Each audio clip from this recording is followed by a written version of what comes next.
Hi, welcome back to my channel. So we're going to be exploring Genesis 5, and this might seem like just a list of names, but it is so much more. Genealogies in the Bible are like bridges connecting God's promises to their fulfillment. In Genesis 5, we see the thread of hope from Adam to Noah, even as humanity wrestles with the reality of sin and death. And by the end of this teaching, I hope you will see how this list is packed with meaning and inspiration for your walk with God. So let's dive right in. Genesis 5 begins by reminding us that humanity was created in God's image. This is significant because even after the fall, God's image in us hasn't been erased. The chapter also highlights the blessing of creation, which is God made humanity, male and female, and He blessed them. This reminds us that despite the brokenness we see in the world today, God's original design was for life, blessing, and relationship with Him. Now we get into the genealogy itself. You'll notice a pattern. Each person lives, has children, and then dies. The recurring phrase, "and then he died," is a stark reminder of the consequences of sin introduced in Genesis 3. Death is now a reality for all humanity. But even in this pattern, there is hope.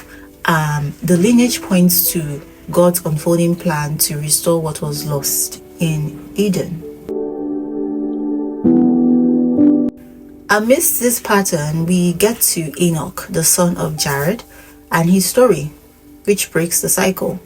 So just so you know, there in Genesis 4 and 5, it mentions two different Enochs. In Genesis 4, Cain later had a son called Enoch, and in Genesis 5, Jared, a descendant of Seth, who was also one of the sons of Adam, had a son named Enoch.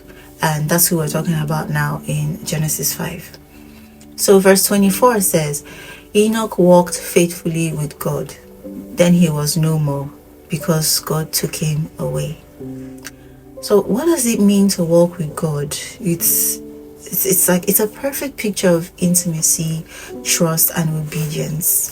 Enoch's life is a foreshadowing of what God desires for all of us to live in close fellowship with Him. Hebrews 11 verse 5 expands on this, saying that Enoch's faith pleased God and he didn't experience death. So this points forward to eternal life through Jesus Christ, who reconciles us to God. The genealogy ends with the birth of Noah. His father, Lamech, says in verse 29, "He will comfort us in the labor and painful toil of our hands, caused by the ground the Lord has cursed." Noah's name means rest or relief, and he becomes a symbol of hope in a world plagued by sin. He foreshadows Jesus, who brings ultimate rest and redemption to humanity. The meanings of the names in this genealogy form a story of hope. Adam, man; Seth, appointed; Enoch, mortal; Canaan, sorrow; Mahalalel, the blessed God; Jared, shall come down; Enoch, teaching; Methuselah, his death shall bring; Lamech, despairing; Noah, rest. When read together, they point to God's promise of redemption. Man is appointed mortal sorrow, but the blessed God shall come down, teaching that his death shall bring the despairing rest. Enoch's story points to the possibility of eternal life and a restored relationship with God through faith. This genealogy isn't just a record, it's a testimony of faith and God's covenant through Adam's line, leading to Jesus Christ. Genesis 5 reminds us of two truths.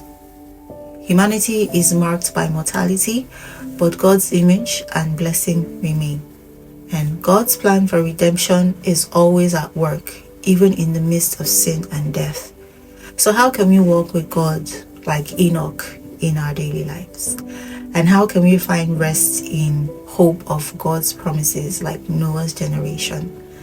Let me know your thoughts in the comments, and don't forget to like, share, and subscribe for more content or teachings like this. And I'll see you in the next one. Bye.